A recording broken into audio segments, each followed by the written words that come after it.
Merhaba arkadaşlar, kanalıma hoş geldiniz. Şöyle güzel bir bebe yünüm var. Beyaz kar topunun bebe yünü. Şöyle göstereyim kalınlığını da. Kullanacağım şiş de 3,5 numara. Bunlarla harika bir model başlayacağız. Modelimiz oldukça güzel ve gösterişli bir model. İnşallah siz de beğenir, benimle yaparsınız. Yapım aşamalarına geçmeden önce kanalıma abone değilseniz ücretsiz bir şekilde abone olup videolarımı da beğeniyorsanız beğeni yapmayı, yorum yapmayı, beni desteklemeyi unutmayın arkadaşlar. Şimdiden hepinize teşekkürler. Dilerseniz yapım aşamalarına geçelim. İlmeklerimizi alarak başlayalım. Şu şekilde birinci ilmeğimi aldım. Şöyle ilmeklerimi çıkarıyorum.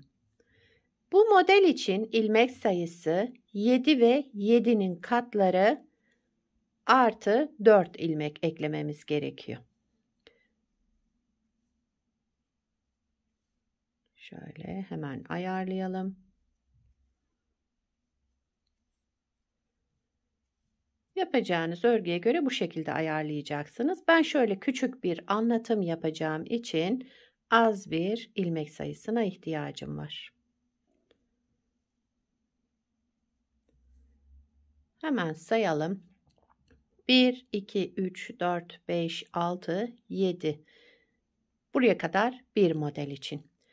1, 2, 3, 4, 5, 6, 7. Buraya kadar da bir model için. Artı 4 eklemem gerekiyor. Evet, şu anda toplamda şişimde 18 ilmeğim var. 2, 4, 6, 8, 10, 12, 14, 16, 18. Evet, 18 ilmekle modelimizi kurmaya başlayalım. 2 model üzerinden anlatacağım ben. Kenar ilmeğimi ilk sıra olduğu için ördüm. Bir düz, bir ters. Bir düz, bir ters olarak lastiğimizi başlıyoruz. Lastik üzerine başlayacağım. Siz de istediğiniz lastiği yapabilirsiniz. Ben bugün bir ters, bir düz olarak başladım. Evet, sıra sonuna kadar bir düz, bir ters, bir düz, bir ters örüyorum.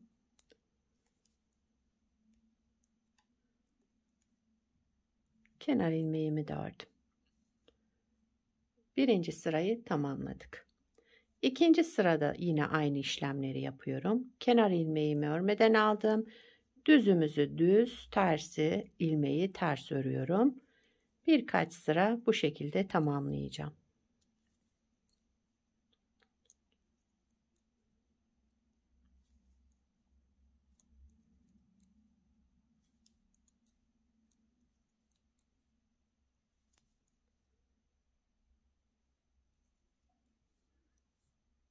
Şöyle.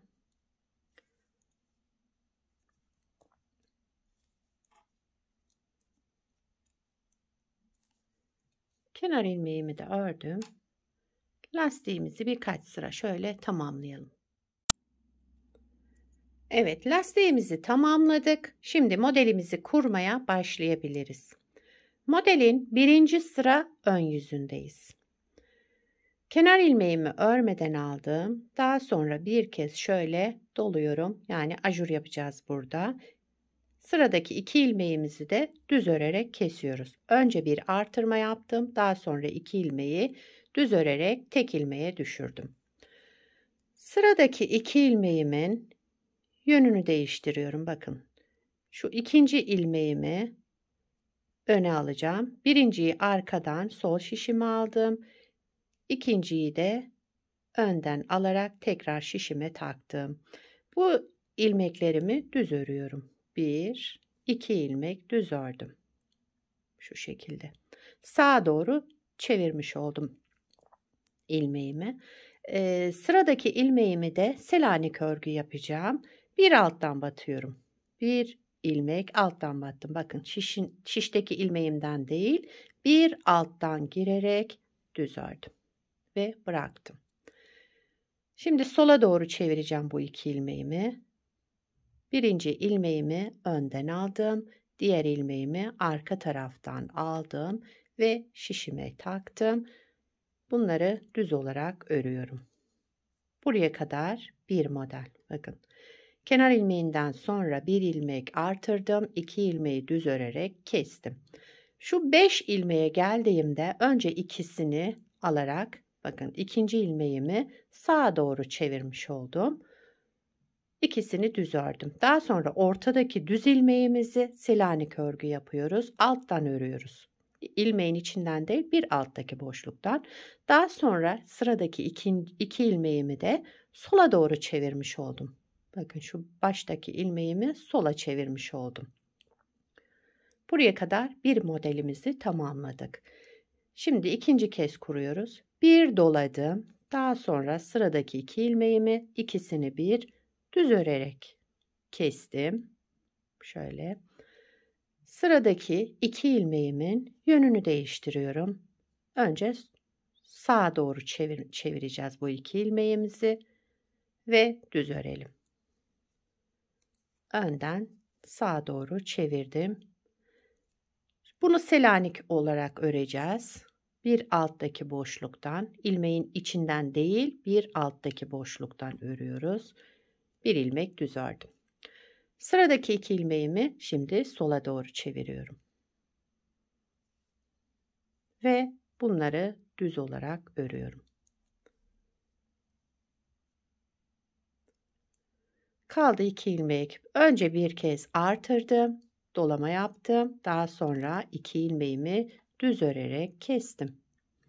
Kenar ilmeğimi de ördüm. Modelimiz iki sıradan oluşacak. Ön yüzünde hep bu işlemleri yapacağız arkadaşlar. Arka yüzüne geçtim. Yani ikinci sıra arka yüzündeyiz modelin. Kenar ilmeğimi örmeden aldım. Bu ajurlu kısmı ön yüzünde nasıl yaptıysak arka yüzünde de aynısını yapıyoruz. Önce bir kez dolayalım. Şöyle artırma yapalım. İlmeğin ve arkasındaki ajuru da ikisini bir alarak düz ördüm. Burada bir ajurlu örnek yaptık yani. 5 ilmeğim var burada. Şu 5 ilmeğimi de ters olarak örüyorum. 1, 2, 3, 4, 5 ilmek ters olarak ördüm. Ön yüzünde şu yönlerini değiştirdiğim ilmekler ters olarak ördüm. Ajurlu kısma geldim. Önce bir doladım. İlmeğin ve arkasındaki bakın şu artırma yaptığım ilmeği ikisini bir düz örerek kestim. Bu işlem ön yüzünde de arka yüzünde de aynı olacak. 5 ilmek ters, 2, 3, 4, 5 ilmek ters ördüm. Şimdi ajur yapıyoruz. Önce bir doladım. Daha sonra 2 ilmeğimi ikisini bir düz örerek kestim. Ve kenar ilmeğimi de ördüm. İkinci sırayı da bu şekilde tamamladım. Modelimiz dediğim gibi iki sıradan oluşmakta. Modeli bir kez kurmuş olduk. Modeli bir kez daha kuralım arkadaşlar. Modelin ön yüzündeyiz. Kenar ilmeğimi örmeden aldım. Önce bir kez doladım. Şu şekilde. Daha sonraki iki ilmeğimi düz örerek kestim. Bu 5 düz ilmeğe gelince bakın şöyle göstereyim. Önce ikisini alıyorum şu şekilde. İkinciyi öne alacağım. Bakın önden aldım. Önden sağa doğru çevirdim ikinci ilmeğimi. Bunları düz ördüm. 2 ilmek düz ördüm. Ortadaki ilmeğe gelince bir alttan örüyorum. İlmeğin içinden değil bir alttaki boşluktan ördüm ve şişimden çıkardım. Şimdi bu iki ilmeği de sola doğru çevireceğiz. Aldım, yerlerini değiştirdim ve düz olarak ördüm. Şöyle bir görüntümüz olacak. Ajur yapacağız burada. Bir ilmek doladım. Bu ilmeğin ve arkasındaki artırma yaptığım ilmeği ikisini bir düz ördüm, şöyle topladım. Daha sonra 5 düze geldik. Bakın şurada 5 düzümüz var. Önce ilk ikisini aldım, sağa doğru çeviriyorum ikinci ilmeğimi, önden aldım ve şişime taktım. Sağa doğru çevirmiş oldum öndeki ilmeğimi. Daha sonra bir düz var burada, Selanik yaptığımız, ilmeğin içinden değil bir alttaki boşluktan girerek düz ördüm. Son 2 düz ilmeğimiz, bunu da sola doğru çeviriyorum. Bakın ilmeklerin yerini değiştirdim ve düz olarak ördüm. Şöyle elimi takip ederseniz arkadaşlar daha iyi anlaşılır. Hani yeni öğrenenler için söylüyorum. Ajurlu kısma geldik. Önce bir doladık. Önce şöyle artırma yapıyoruz. Daha sonra kesme işlemi yapıyoruz. Bu kısım önde de arka yüzünde de aynı şekilde yapılacak. Model tabii ki ilerledikçe kendini gösterecek harika bir model. Modelimizin arka yüzüne geçtik. Kenar ilmeğimi örmeden aldım. Bu 2 ilmek ajurlu ilmeğimiz. Burada ne yapıyoruz? Önce bir doluyoruz, şöyle artırma yapıyoruz. Daha sonra ilmek ve arkasındaki artırdığım ilmeği de ikisini bir örerek tek ilmeğe düşürüyoruz. 5 ilmek ters öreceğiz. 1 2 3 4 5 ilmek ters ördüm. Ajurlu kısmımızı önce bir artırma yaptık. Daha sonra 2 ilmeği ikisini bir düz örerek kestik. 5 ilmek ters örelim. 1 2 3 4 ve 5 ilmek ters ördüm. Son 2 ilmeğimde ajur yapıyorum yine. Bir kez doladım. 2 ilmeğimi topladım, düz olarak ördüm. Kenar ilmeğimi de ördüm. Modeli ikinci kez kurmuş olduk. Modelimizin ilmek sayısı 7 ve 7'nin katları, sonuna da artı 4 ilmek ekleyeceğiz. Yapacağımız örgüye göre bu şekilde ayarlıyoruz. Model 2 sıradan oluşmakta. Ön yüzünde, arka yüzünde gösterdim arkadaşlar nasıl yapacağımızı. 2 kez kurdum ama bakın model pek anlaşılmıyor. Tabii ki her modelde olduğu gibi model ilerledikçe kendini gösterecek. Şöyle bir de önce bir parça yapmıştım. Onu göstereyim. Bakın modelin ilerlemiş hali de bu şekilde. Bunu beraber yaptık. Bunu bir ters bir düz lastikle başladım. Bu da yine bir ters bir düz ama hazır lastik olarak geçiyor. Tekstil tipi lastik. Onun da yapılışı kanalımda var arkadaşlar. İsterseniz bakabilirsiniz. Aşağı yorumlar kısmına da linkini bırakabilirim. Evet, bugünkü modelimiz de böyleydi arkadaşlar. Bence çok güzel ve gösterişli bir model. Şöyle modelin arka yüzü de bu şekilde.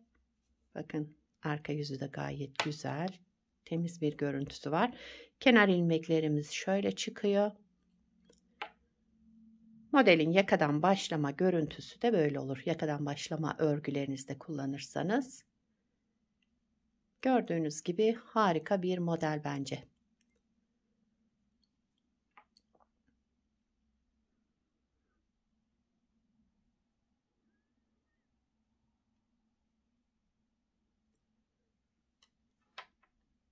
Evet. Bugün de bu modeli anlattık arkadaşlar. Bu modelden yelek yapabilirsiniz, hırka yapabilirsiniz. Her türlü örgülerinizde kullanabilirsiniz. Yetişkin örgülerinde, çocuk örgülerinde hepsinde kullanılabilecek çok amaçlı bir model. Sizler de nelerde kullanacaksınız onları da yorumlarda belirtirseniz sevinirim. Beni buraya kadar izlediyseniz bir beğeni yapmayı, yorum yapmayı, beni desteklemeyi unutmayın arkadaşlar. Şimdiden teşekkürler hepinize. Yapacak olanlara kolay gelsin. Bir sonraki videoda görüşmek üzere. Hoşça kalın.